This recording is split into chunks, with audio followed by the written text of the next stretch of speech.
Il n'existe plus beaucoup de sulfatage à la main. C'est une image qui tend à disparaître.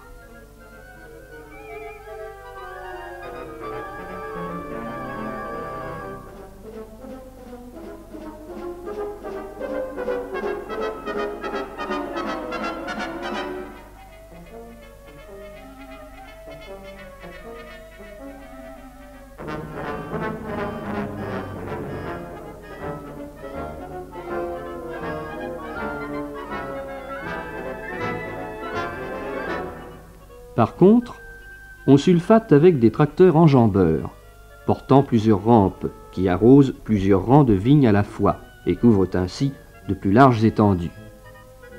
Enfin, autre innovation, les premiers essais, en différentes régions de Champagne, du sulfatage par hélicoptère.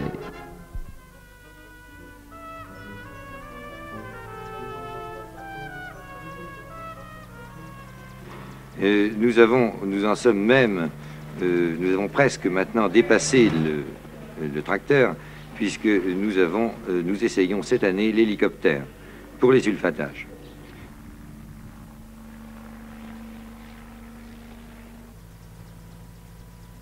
La technique n'est peut-être pas tout à fait au point, mais je pense que d'ici quelques années, nous aurons d'excellents résultats.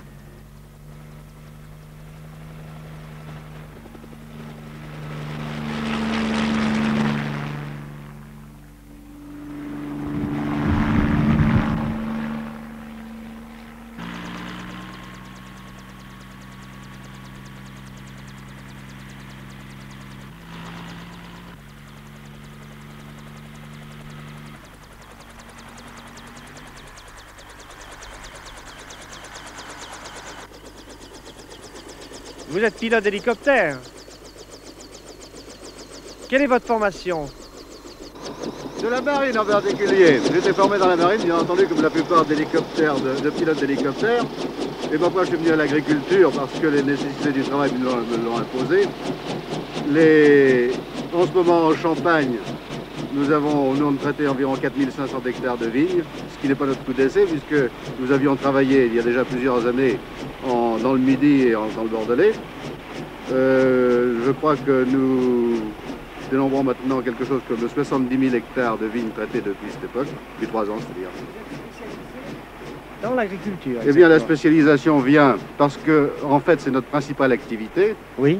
Des stages de formation ont été organisés, en particulier à l'école d'agriculture de Montpellier, en ce qui concerne la vigne.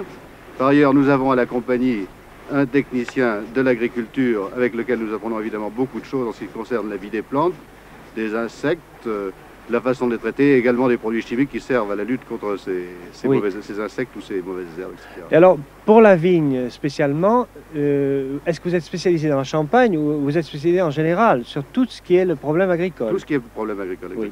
Et alors, pour la vigne, quel est le travail exactement? Vous sulfatez, vous désinfectez? Nous faisons des sulfatages évidemment avec des fongicides et également avec des insecticides. Oui. Ce qui permet de traiter très rapidement de plus grandes surfaces. Des surfaces importantes. Oui. Évidemment, il y a loin du vermorel et du sulfatage évident, à la main. Les viticulteurs en général sont très satisfaits du travail. Oui. Et ça leur évite évidemment non seulement des frais, mais ça leur permet de récupérer du temps. Alors je crois que les jeunes qui vont vous voir sortir de cet appareil vont être attirés. Est-ce qu'il y a actuellement dans ce genre de métier des places pour les jeunes? Il est certain que ça va se développer très rapidement et que d'ici quelques années, il y aura certainement peut-être plusieurs centaines d'hélicoptères sur toute la France. Sur toute la France, oui. Et c'est un travail qui est passionnant? C'est très intéressant, étant donné que le travail est très varié et qu'on apprend beaucoup de choses, surtout sur la nature.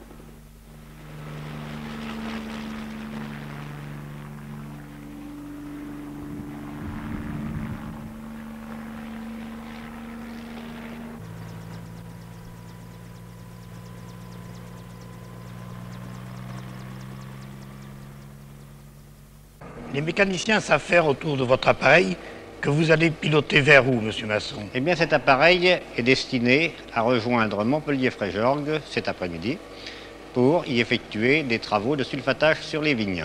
Nous avons été instruits, particulièrement aux techniques viticoles, par l'école d'agriculture de Montpellier, l'Institut technique du vin, Et également le service de protection des végétaux, qui est très axé sur ces questions et qui nous a permis de nous documenter d'une façon absolument parfaite sur les problèmes particuliers des viticulteurs. Tous mes camarades ont suivi cet entraînement spécial qui a porté, comme vous le savez, sur le pilotage et sur les problèmes du pilotage en travaux agricoles et également sur les problèmes particuliers à la vigne. Alors, la ligne électrique, elle est balisée comme vous l'avez dit, avec un numéro 1 ici, oui. Des jaunes, rouges, 2, etc. Il y a combien de passages? Vous avez balisé combien de passages? Comme vous m'aviez indiqué. 2 passages et puis la ligne de balise. La ligne de balise, 2 passages, la ligne de balise, 2 passages. Bon. La première ligne de balise est là, puis la deuxième, elle est là contre la ligne. Bon. Ici. Après, on est parti parallèlement à la ligne.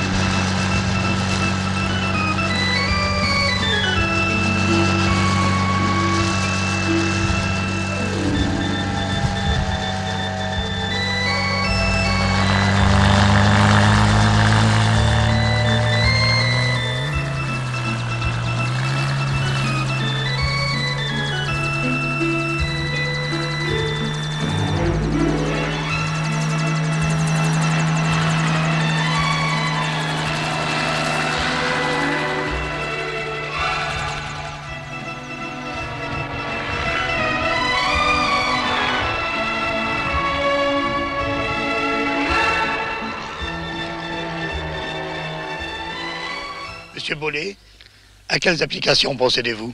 Eh bien, actuellement, nous faisons des épandages insecticides anticryptogamiques sur la vigne, là en Champagne, dans ce petit coin de Champagne qui est particulièrement difficile, étant donné qu'il est parsemé de lignes électriques en coteaux. Les pentes sont très prononcées, ce qui pose des problèmes de pilotage, évidemment. Ça nous oblige à détourner des lignes, ce qui nous fait perdre beaucoup de temps. Les obstacles sont toujours gênants au point de vue, aussi bien au point de vue pulvérisation qu'au point de vue pilotage. Ce n'est pas toujours du gâteau que de travailler dans de pareilles conditions. Heureusement, nous n'avons pas toujours des terrains aussi difficiles.